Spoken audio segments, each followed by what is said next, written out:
दोस्तों, एक बुद्धिमान व्यक्ति ये कभी नहीं कहेगा कि वह बुद्धिमान है। दोस्तों, गौतम बुद्ध के जीवन से जुड़ी एक छोटी सी कहानी जो आपको बताएगी कि वास्तव में बुद्धिमान कौन है। एक नगर में एक लड़का रहता था और उसका दिमाग बहुत तेज चलता था। उसकी खासियत यह थी कि वह किसी भी चीज को बड़ी जल्दी और आसानी से सीख लेता था। जहां अन्य लोगों को किसी काम को सीखने में महीने या वर्ष लगते थे, वहीं पर उस लड़के को उसी काम को सीखने में कुछ दिन ही लगते थे।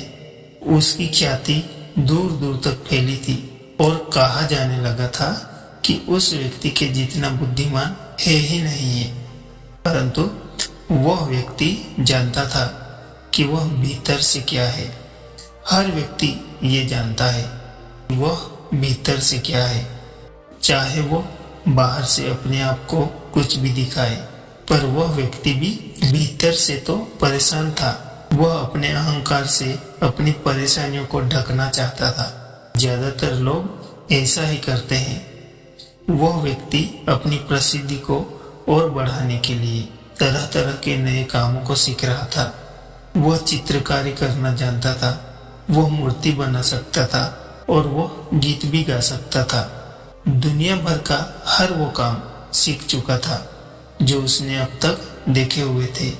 इसीलिए उसे अपनी बुद्धि पर अहंकार हो गया था, क्योंकि कोई भी साधारण आदमी एक ही काम कर सकता था या दो काम कर सकते थे या ज्यादा से ज्यादा 3 काम कर सकते थे। परंतु वह लड़का तो सैकड़ों कामों को कर सकता था और बहुत ही अच्छे से करता था। इसीलिए उसे अपनी बुद्धिमानी पर अहंकार आ गया। वह इस बात को अंदर ही अंदर मान चुका था कि उसके जितना बुद्धिमान इस दुनिया में कोई और है ही नहीं। फिर एक दिन उसका सामना गौतम बुद्ध से होता है। उसे पहली बार ऐसा व्यक्ति दिखता है। उसे गौतम बुद्ध से जलन होने लगती है। अब तक उसने ऐसे लोगों को देखे थे जो उससे ईर्ष्या करते थे, और जहां ईर्ष्या होती है वहां तुलना का होना निश्चित है। वह व्यक्ति अपनी तुलना गौतम बुद्ध के साथ करना शुरू कर देता है। वह देखता है कि बुद्ध के पास तो एक भिक्षा का कटोरा है, लेकिन उसके पास धन की कोई कमी नहीं है। बुद्ध के वस्त्र तो साधारण थे, परंतु उसके वस्त्र बहुत ही कीमती है। बुद्ध जमीन पर नंगे पैर चलते हैं, परंतु वो नंगे पैर नहीं चलता। इसी तरह से वो आदमी सैकड़ों चीजों से अपनी तुलना गौतम बुद्ध के साथ करने लगता है, परंतु हर तुलना के बाद भी वह पाता है कि इसकी ईर्ष्या बुद्ध के प्रति 1% भी कम नहीं होती। वह व्यक्ति मन ही मन सोचता है, मैं इस बुद्ध से अपनी तुलना क्यों कर रहा हूँ? मैं क्यों इससे जल रहा हूँ, जबकि मेरा जीवन इससे 100 गुना बेहतर है।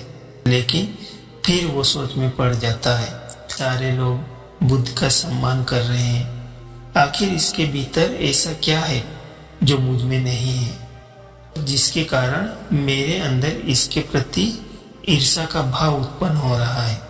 बहुत देर तक अपने मन में उलझे रहने के बाद वह व्यक्ति तय करता है कि वह बुद्ध के पास जाएगा और उनसे पूछेगा कि उनकी उपलब्धि क्या है।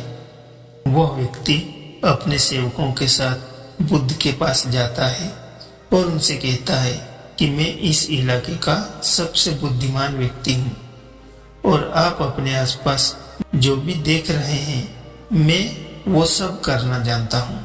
किसी भी कार्य को सीखने में मुझे बहुत ही कम समय लगता है। सभी लोग मेरा सम्मान करते हैं, परंतु उसके बाद भी मेरे भीतर आपके लिए ईर्ष्या हो रही है। मैं ये जानना चाहता हूँ कि आपकी उपलब्धि क्या है, आपने अपने जीवन में क्या हासिल किया है। ये सब लोग आपका आदर सम्मान क्यों कर रहे हैं? उसके बाद बुद्ध उस व्यक्ति को कहते हैं कि वैसे तो मेरी कोई उपलब्धि नहीं है, परंतु तुम ये कह सकते हो कि मेरी एक उपलब्धि है। वह व्यक्ति पूछता है कि क्या मैं ये जान सकता हूँ फिर उस व्यक्ति से बुद्ध कहते हैं कि मेरी उपलब्धि ये है कि मैं सभी उपलब्धियों को छोड़ चुका हूँ। वह व्यक्ति पूछता है कि मैं इसका मतलब नहीं समझा, मैं कुछ समझ नहीं पाया। बुद्ध उस व्यक्ति से कहते हैं कि क्या तुम्हें प्रशंसा अच्छी लगती है? वह व्यक्ति कहता है कि प्रशंसा तो सभी को अच्छी लगती है। उसके बाद बुद्ध कहते हैं कि क्या तुम्हें निंदा अच्छी लगती है? वह व्यक्ति कहता है कि भला इस दुनिया में कौन है जिसे अपनी निंदा अच्छी लगे। उसके बाद बुद्ध कहते हैं कि जो तुम्हें अच्छा लगता है और जो तुम्हें बुरा लगता है, मैं इन दोनों से ऊपर उठ चुका हूँ। ना मुझे निंदा सताती है और ना ही मुझे अपनी प्रशंसा प्रसन्न करती है। बस यही अंतर है तुम में और मुझ में। और उसके बाद वो व्यक्ति बुद्ध से कहता है कि ये कैसे संभव है। बुद्ध मुस्कुराते हैं और उस व्यक्ति से कहते हैं कि तुमने सैकड़ों कामों को सीखा, लेकिन एक सबसे जरूरी काम को तुम सीखना भूल गए।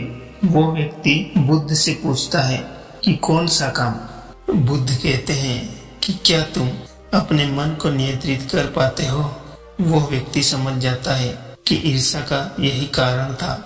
उसके बाद बुद्ध कहते हैं कि जिस व्यक्ति ने सारे जगत को जीत लिया लेकिन अपने मन को नहीं जीत पाया, उसने कुछ भी नहीं जीता। और जिसने अपने मन को जीता परंतु अपना सब कुछ गवा दिया, फिर भी उसने सब कुछ जीत लिया। क्योंकि वास्तव में बुद्धिमान व्यक्ति वही है जो अपने मन का शासक है, वो नहीं जो अपने मन का गुलाम है। गौतम बुद्ध के इन शब्दों को सुनकर उस व्यक्ति का अहंकार टूट जाता है और वह व्यक्ति बुद्ध से कहता है कि क्या आप मुझे अपने मन को जीतना सिखा सकते हैं? बुद्ध कहते हैं कि अवश्य सिखाएंगे, परंतु मैं तुम्हारी सभी उपलब्धियों को छीन लूंगा। फिर उसके बाद वह व्यक्ति बुद्ध से कहता है मैं तैयार हूँ। उस दिन के बाद से वह व्यक्ति ध्यान करना शुरू कर देता है, क्योंकि ध्यान ही वह तरीका है जिससे आप अपने मन को अपने वश में कर सकते हैं।